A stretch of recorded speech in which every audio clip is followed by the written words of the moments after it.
Beatitude e vacuidade. Detonisume yeshe, em tibetano.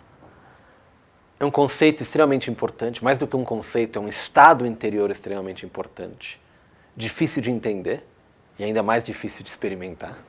Porém, é uma das chaves importantes dentro do caminho Vajrayana, dentro do budismo assim chamado do Tantra. Vamos tentar colocar ele em poucas palavras. Primeiro, o que é beatitude? Em tibetano é Dewa Chembo, em sânscrito Mahasukha. Sukha ou Dewa quer dizer prazer, alegria, sensação interior de felicidade, de bem-estar.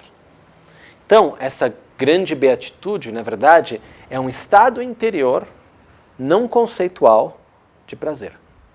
Qualquer prazer, na verdade, se a gente observar, quando a gente toma uma coisa que a gente gosta, quando a gente vê algo bonito que a gente gosta, quando a gente escuta um som bonito, quando a gente tem uma sensação de tato prazerosa, qualquer prazer, ele tem aquele instante no qual a gente não deseja que nada seja diferente do que é, e a gente tem aquele instante no qual está tudo bem. E esse momento, esse instante do prazer é um estado não conceitual, é um estado profundo de experiência. Então o que acontece é que o estado do próprio prazer, ele nos leva a um nível profundo de consciência, não conceitual e ao mesmo tempo muito potente. Então quando a gente fala sobre beatitude e vacuidade, a parte da beatitude é um estado interior de consciência, que é um estado pleno de prazer, que se sente esse prazer no corpo e na mente. É um estado de prazer que preenche completamente o corpo e a mente. E que é um estado interior, que por si só não tem nada de muito especial. É um estado ótimo, maravilhoso, porém ele não tem nada de muito especial. Ele não vai nos levar a ter menos sofrimento. Ele tem que se unir àquilo que é chamada vacuidade. A vacuidade é uma negação, é o oposto da ignorância.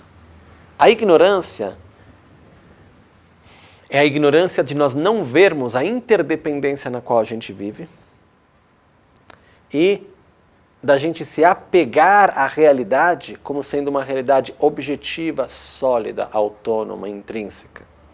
Em outras palavras, quando a gente olha para o mundo à nossa volta, a gente olha um para o outro, a gente olha para as coisas, a gente olha para a árvore, para o sol, seja o que for, para a nossa própria mão.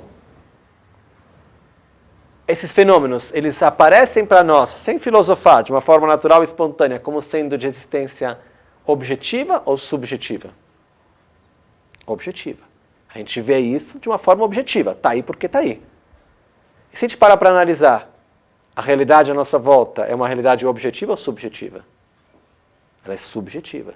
Depende de causas, condições, de partes, cada um de nós tem uma percepção diferente sobre ela. Então a nossa ignorância, estou fazendo o resumo do resumo, mas a nossa ignorância é não ver a subjetividade da realidade subjetiva. A realidade subjetiva aparece a nós como se fosse objetiva, e nós acreditamos nisso. E isso faz com que a gente crie uma distância entre nós e todo o resto. Nós e nós mesmos. E isso faz com que a gente acabe tendo uma atitude de atração e de aversão, da qual nasce a raiva, o apego, os ciúmes, a inveja e assim o sofrimento. Então o objetivo no budismo é a gente eliminar a ignorância, realizando que nós vivemos numa realidade totalmente interdependente, para até que a gente consiga gerar a mente que realiza a falta de existência autônoma, objetiva, ou usada a palavra mais comum que é usada intrínseca, da realidade. Então, o vazio de existência objetiva, o vazio de existência intrínseca, é assim chamada vacuidade. Quando eu digo que algo é vazio, quer dizer primeiro de tudo que aquilo existe. Se a minha mão está vazia, quer dizer que a minha mão existe, senão ela não poderia estar vazia. Não quer dizer porque ela é vazia que ela não existe. Ao contrário. Ela existe por quê? Porque ela é vazia. Ou seja, ela está aqui, por isso ela pode ter a característica de ser vazia. Vazia do quê?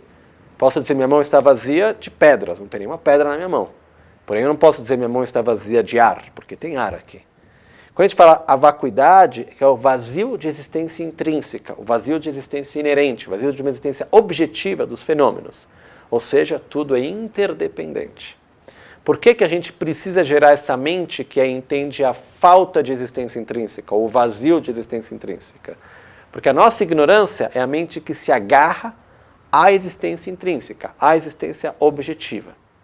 Então, a nossa mente tem uma característica muito importante, é a nossa incapacidade de realizar, de pensar em duas coisas diretamente opostas ao mesmo tempo. Eu não consigo pensar ao mesmo tempo, eu gosto de água e eu não gosto de água. Ou eu gosto ou eu não gosto. Eu posso pular de um para o outro, mas ao mesmo tempo não é possível. Então a gente usa no budismo, uma das ferramentas mais preciosas que tem é, para que eu consiga eliminar um certo estado de consciência ou um pensamento, o que eu preciso fazer? Gerar um pensamento diretamente oposto. Então, para que eu elimine a mente que se agarra à existência intrínseca das coisas, o que eu preciso gerar? A mente que realiza a não existência intrínseca dos fenômenos. Ou seja, o vazio de existência intrínseca. A falta de existência objetiva, autônoma. Tem vários sinônimos que a gente pode usar. Tá? Então, o que acontece diante disso? Eu posso ter a percepção e o entendimento, a experiência do vazio de existência intrínseca em vários níveis. Posso partir de um nível intelectual, grosseiro, conceitual, que é bom. Porém, eu só vou conseguir eliminar a minha ignorância no nível mais sutil, porque a minha ignorância existe num nível bem profundo, não conceitual. Eu me agarro aos fenômenos como sendo de uma existência própria, autônoma, objetiva, intrínseca, de uma forma muito espontânea, não é uma coisa conceitual isso. Então, para eu conseguir eliminar essa mente, eu tenho que gerar a mente que realiza a falta de existência intrínseca, o vazio de existência intrínseca, num nível sutil. Então, onde se encontra a união da beatitude e da vacuidade? A beatitude é o observador, é o estado de consciência. É um estado de consciência potente e profundo, não conceitual. E eu vou usar esse estado desse profundo prazer para realizar o vazio de existência intrínseca, que é a natureza dos fenômenos. Dessa forma, eu vou estar indo contra a ignorância no nível mais profundo.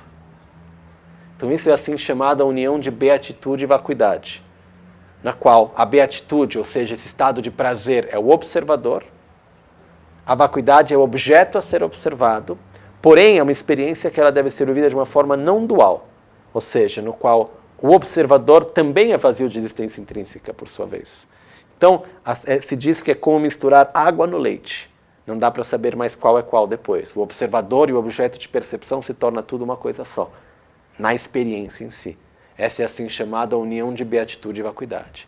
E é dada uma ênfase muito grande no budismo vajrayana, na união de beatitude e vacuidade. A gente vai, em práticas de meditação, como na prática da autocura, ouvir isso várias vezes. Por quê? Porque um dos principais objetivos é a gente poder gerar esse estado. Por quê? Porque a gente precisa eliminar a nossa ignorância no nível não conceitual profundo. Então a gente usa a beatitude, ou seja, o prazer, que é um processo natural de nos levar a um estado profundo de consciência muito potente, porém, para realizar a natureza última da nossa própria mente e dos fenômenos. Dessa forma, eliminar a nossa ignorância no nível mais profundo. Em outras palavras, se a gente conseguir ter uma experiência no qual a gente realiza a interdependência e, por sua vez, o vazio de existência intrínseca em um nível profundo, isso se torna algo não mais conceitual, mas uma experiência direta. Então, quando a gente termina essa experiência, a gente olha para as coisas e a gente tem a certeza que eles são vazios de existência intrínseca, mesmo que a gente não consiga entender exatamente o porquê naquele momento. É algo mais profundo. Que nem quando a gente tem uma experiência direta, a gente não tem que parar para pensar, a gente sabe que aquilo é assim. O nosso objetivo é mudar o nosso paradigma lá dentro. E para isso a gente tem que ter experiências profundas. E uma das melhores formas para isso é usar o estado da beatitude, usar o estado do prazer para ter essa experiência profunda.